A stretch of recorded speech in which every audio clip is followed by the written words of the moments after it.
Rassie Rasmus and the Springboks have just released the starting 23 to take on Argentina this weekend in Durban. I apologize about the lighting and where I am currently at the airport on my way to Joburg so that we can break the world record for the biggest braai at Loftus tomorrow. If you're going to be there, let me know. If you haven't, please hit that subscribe button, leave this video a like, and as always, drop your opinions down in the comments. Before we jump into the team, I do have a very special announcement. I'm proud to announce that we have partnered with Wallet Junkie. They make high quality pop-up wallets that are sleek, durable, and super easy to use. And they've just released their brand new Springbok wallets in the classic green and gold. Perfect for you and I, the ultimate Bok fan. They're also running their birthday special, so this is the perfect time to cop a wallet and support the channel. We only promote companies that we truly believe in. So if you want to support the channel, click the top link in the video description and get your Springbok Wallet Junkie now. Okay, so jumping into the team, here it is. And to be honest, we did have a couple of questions in yesterday's video going into this. How is Rassie Rasmus going to line up the Springboks to face Argentina after coming off that massive win against New Zealand, where we kind of saw the youngsters take control in that backline? We played wide, we played Tony ball, and we really put the All Blacks under pressure. And I mean, that could be seen in sort of the last 15, 20 minutes of that game. I was wondering if there would be many changes or if Rassie Rasmus would experiment a little bit in that backline, maybe challenging the likes of a Damien Delende and a Jesse Creel to fit into this new game plan, or putting Andre Pollard at 10 with younger guys in the centres and still continuing to play this Tony ball, this attacking style of play, but putting the older guys under a little bit of pressure to sort of move into the new generation, the new tactics that the Springboks are trying to implement. At first look, 5-3 bench split, it's a solid lineup. I mean, we're going to go through it one by one, but just my initial reaction, I've just looked at it, and not many surprises in the forward pack. We almost called that pretty much exactly. A couple of surprises in the backline, and then a couple of surprises on the bench. So let's get into it. Front row, Oxenchair, Malcolm Marx, and Thomas du Toit. Now, I actually didn't pick Oxenchair in my predicted lineup for today because I do think we're going to have to rest Ox at some point. He's played, I think, almost every game for the Springboks so far this year. And yes, he's the best loose head in the world, but we also need to give him some time to rest, recuperate, so that he can always be at his best when he takes the field. In saying that, he is the best loose head in the world, and there's a reason for that. So I understand why Rassie Rasmus wants to start him. It's also at the Shark Tank where he plays his rugby, so I don't mind that at all. Malcolm Marx, no surprise in that number 2 jersey, and what you'll see is Bongi Munambe is nowhere on the team sheet, which, I mean, it's probably a fair reflection of how our hookers have played and who's been playing the better rugby, with Malcolm Marx and then Jan-Hendrik Wessels named as the replacement hooker and not in that prop position. Again, could have potentially used Marnus van der Merwe there, but I think we're kind of starting to see maybe a little bit of the pecking order in that hooker position. Bongi hasn't had a great year, and he is going to need an opportunity at some point this year to try and right those wrongs. But I love Malcolm Marx starting, and then Thomas du Toit starts in that number 3 jersey. And I was wondering who was going to be starting. Was it going to be Volkolo, Vincent Koch, or Thomas du Toit? I personally would have liked to have seen potentially Jan-Hendrik Wessels, Malcolm Marx, and Volkolo, keeping the 2 Bulls players, Jan-Hendrik Wessels and Volkolo, together. But I mean, Thomas the Tank Engine du Toit is an absolute beast, and I mean, he's been playing some really good rugby for Bath when he's been playing for the Springboks. I wouldn't say he's been playing out of his skin, but he's been probably a 7 out of 10 performance, pretty constant.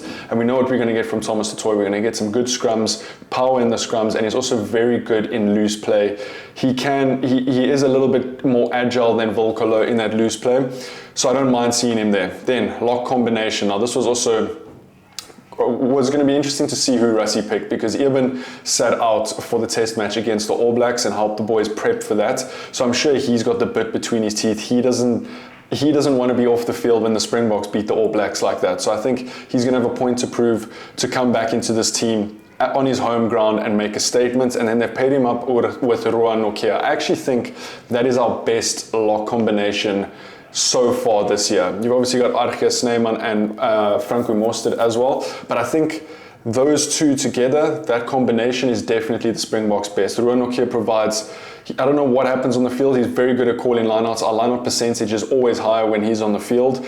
And he seems to be getting better and better with each game that goes on. He's like a fine wine. He just keeps getting better and better with age. So I love that lock combination. Then no real surprises in the loose trio here. Siya Kolisi, Pieter-Steph du Toit, and Jasper Visser. I do think that is our best loose trio. You also have Marco van Staden and Kwagga Smith, who Rassie Erasmus has in the squad. But I think if you look, that's our best trio. It worked against New Zealand. Jasper Visser was an absolute wrecking ball, caught I think almost all the kickoffs that New Zealand kicked back to us, and it was quite a few kickoffs. And Pieter-Steph du Toit had one of his stock standard incredible games where he's averaging 8 or 9 out of 10, very physical, gets around the park. And then Siya, I mean, obviously as captain, it's going to be so special to see him run out there at Kings Park in front of his home crowd, in front of the Sharks fans.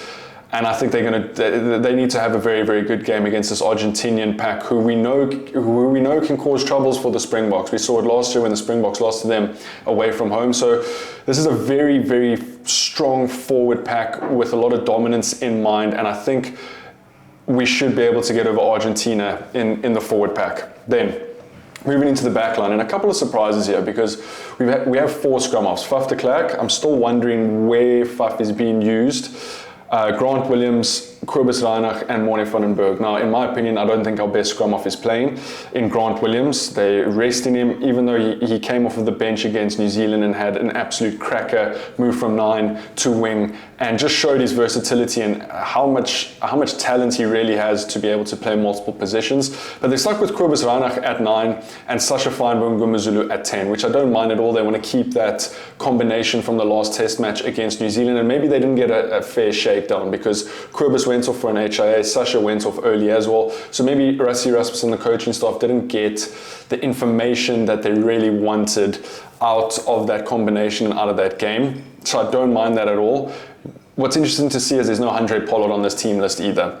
It's Sasha Feinberg Ngumazulu and Manie Leboeck. So I think, I'm not sure what to make of that. I'm not sure if Rassie and them think that Handré Pollard can't fit into this new game plan. And if you look at the rest of the back line, it's a fast-paced attacking back line like we saw against New Zealand. So I'm not sure where Handré Pollard fits in at the moment. I still think he is our number 110. But we do need to build a little bit of a game plan around it, because Sasha and Manie offer us completely different things to what Handré Pollard does. And in this new system, I think Sasha and Manie fit a little bit better. Then into our centre combination, and this is an interesting one, Damien de Lende and Kane Moody. In my predicted 23, I selected Damien de Lende and Jesse Kriel because I wanted to see them in this new style, this new Tony Ball style of rugby, and see if they can keep up and if they can do the same thing that Damian Willemse, Andre Esterhuizen and Kane Moody did against the All Blacks. But I don't mind this. I think what Rassie's doing here is he's slotting one of them in and then using Kane Moody as sort of the inexperienced guy with an experienced guy, and he, instead of doing the double up in centre, he's kind of going to test Damien de Lende, who's probably more adept to our older style of play, where Kane Moody is probably more adept to the new style of play. I could just be talking rubbish here. Damien de Lende could prove me completely wrong, but I do like that Rassie Erasmus is spreading the load out amongst a very, very experienced guy in Damien de Lende, and then sort of Kane Moody, who's quite fresh to the block. Then we've got Ethan Hooker and Cheslin Colby on the wings, and it's the exact same wing pairing as that game against New Zealand. I think rightly so. Cheslin Colby was unreal.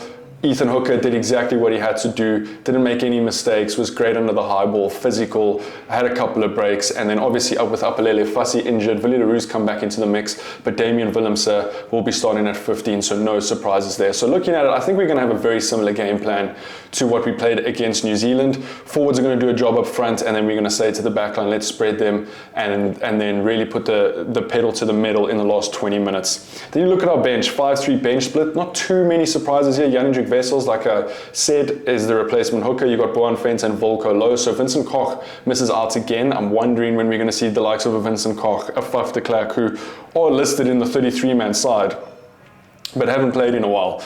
Then Archie Snyman comes in ahead of Franco Mossad as the replacement lock. Kwagga Smith is always going to be in that number 20 jersey if we're playing a 5-3 split to cover all the loose positions. Then Morne van den Berg, Manie Leboeck and Andre Esterhuizen. And I think we're going to see Andre Esterhuizen sort of play that hybrid role again. If need be, he'll go to 12. If need be, he will go play in the forwards. I think a very solid, mixed side that is going to implement the same game plan against the All Blacks. We're going to try run it a little bit more, but we do have slightly more experienced guys in a few positions. I'm looking forward to this game. We need to win this one against Argentina. You guys let me know what you think down in the comments. If you haven't, hit that subscribe button. I'll see you guys in the next one. Take it easy. Peace.